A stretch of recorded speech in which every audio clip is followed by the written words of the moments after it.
en ese sentido, como a lo mejor el número uno, no me acuerdo cuál, pero es decir, ¿quiénes somos? Una asociación de personas que queremos seguir más de cerca. No sé si te recuerdas eso, como para poder graficar esta idea en lo concreto de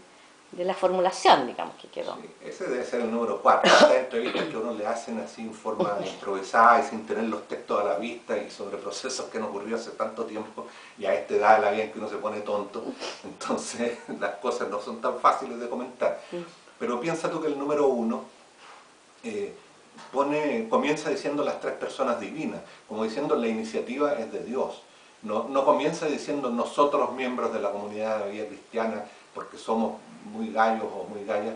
gallinas, vamos a construir esto, sino que parte de la iniciativa de Dios, parte de la contemplación de Dios sobre la humanidad, viéndola tan dividida por el pecado. En ese sentido la antropología de nuevo es una antropología muy realista en la cual nos hacemos cargo de que la humanidad tiene graves problemas, de que está efectivamente dividida por lo que en la antropología cristiana se llama el pecado,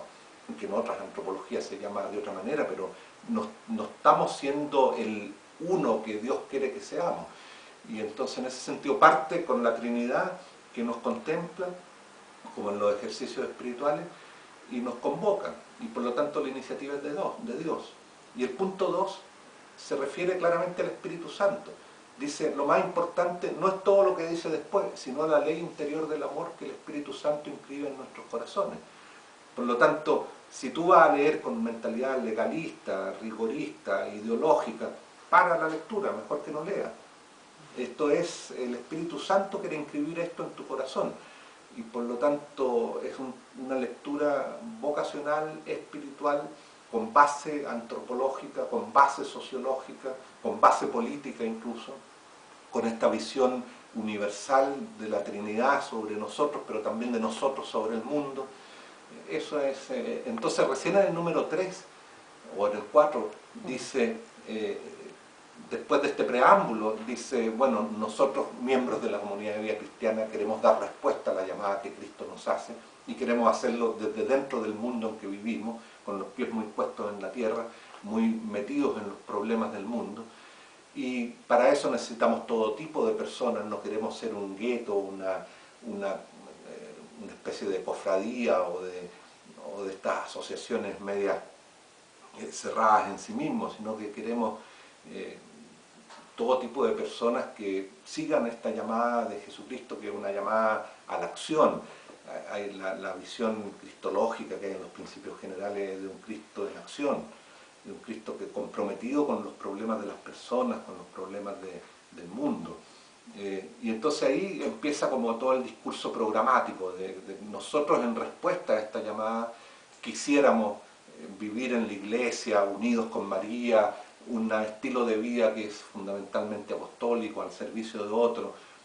con esta mirada especial sobre los pobres, sobre el pecado del mundo y sobre nuestras propias limitaciones.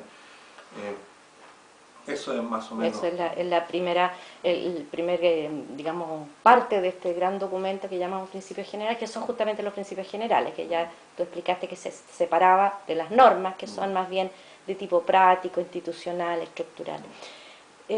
Tú al principio hablaste como del proceso de construcción, a lo mejor como para ir cerrando, como el espíritu también va hablando en la iglesia, en el tiempo, y la CBX fue tomando esto en las distintas asambleas y fue dándose los tiempos para ir construyendo estos principios y reformando estos principios generales. En la última reformulación que a ti te tocó tomar parte, que culminó con la aprobación el año 90, si no me equivoco, ¿cómo podrías compartir cómo fue el proceso ya más en la cancha chica respecto de qué personas participaron, cómo se organizó el trabajo para traducir estos movimientos que se sentían en la iglesia, en el mundo, en este tiempo? Bueno, en la Asamblea de Providence ya comentaba, la Asamblea dio un mandato de revisar los principios generales a la luz de lo que había pasado en la iglesia desde el cierre del concilio hasta esta definición nuestra de ser una sola comunidad mundial al servicio de un solo mundo. Y creó entonces lo que se llamó una comisión ad hoc para la revisión de los principios generales, donde había jesuitas y laicos, hombres y mujeres, de Europa, de Estados Unidos, de América Latina, de Asia, de África, y eran unas 10 personas que funcionaban en esos tiempos al ritmo del correo, mandándose propuestas, y ellos tenían el mandato de presentar en la Asamblea del 86 una propuesta a la Asamblea Mundial. Ciertamente el mandato era muy ambicioso, porque para la velocidad con que se trabajaba en esa época, para los medios de comunicación que teníamos, que salía una carta que uno hacía con papel de cal, con unas máquinas de escribir, digamos que tenía que ir a los 5 continentes por correo postal y después esperar la respuesta y procesarla sin computadores en esa época, ¿no? Entonces, el 86, lo único que hizo la Asamblea Mundial en este sentido en Loyola fue decir, mire, prorrogamos el mandato a la comisionadora para que siga trabajando estos temas, pero le iba dando insumos, por ejemplo, énfasis en ser una sola comunidad, énfasis en el carácter apostólico de la CBX,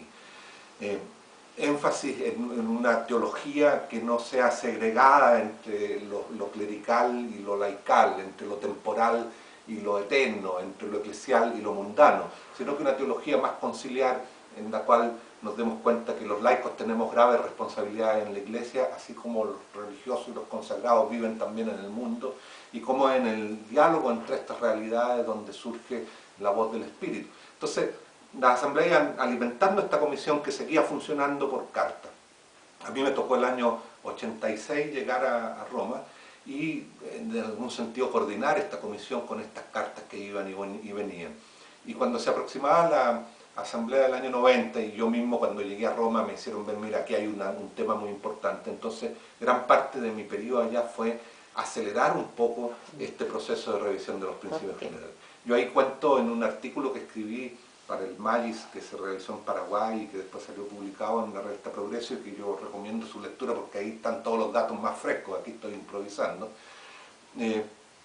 cómo empezaron a llegar a Roma ya, algunos empezaban a llegar a través del fax en esos tiempos, papelitos, sugerencias, ojo con esta palabra, ojo con este giro lingüístico, aquí en este país eso puede ser interpretado como machismo, allá puede ser interpretado como clericalismo, acá puede ser interpretado como ideologismo, como comunismo, como no sé qué, todos los ismos que puedan haber. Entonces buscar un lenguaje efectivamente espiritual, que volviera, que se procesara en oración, que volviera al secretariado, y entonces llegamos a redactar un texto propuesto y un texto alternativo que mostraba las variaciones posibles que había. Y en la Asamblea Mundial fue todo un ejercicio de discernimiento, una cosa impresionante porque hay que imaginarse lo que es poner de acuerdo a 70 delegaciones de distintos países con distintas lenguas, hablando en distintas lenguas sobre un mismo texto fundamental y con distintas experiencias de base, y sin embargo el ejercicio era ir viendo si el texto nos resonaba, si realmente reflejaba lo que nosotros éramos y lo que queríamos ser. Y ir aprobando por pedacitos y después un voto sobre el conjunto, que fue un voto prácticamente unánime, hubo 2 disidencias del conjunto, pero fue prácticamente unánime. Y entonces fue un ejercicio real de discernimiento en que el sujeto que discierne es una comunidad mundial, no es una persona individual. Y eso es una riqueza que tenemos en la CBX formidable. Y ese es como el sentido de la construcción comunitaria que tú aludiste al principio, que no es una construcción dada desde arriba, sino que generada también desde las mismas personas. Bueno, muchas gracias, José, con eso vamos a estar bien.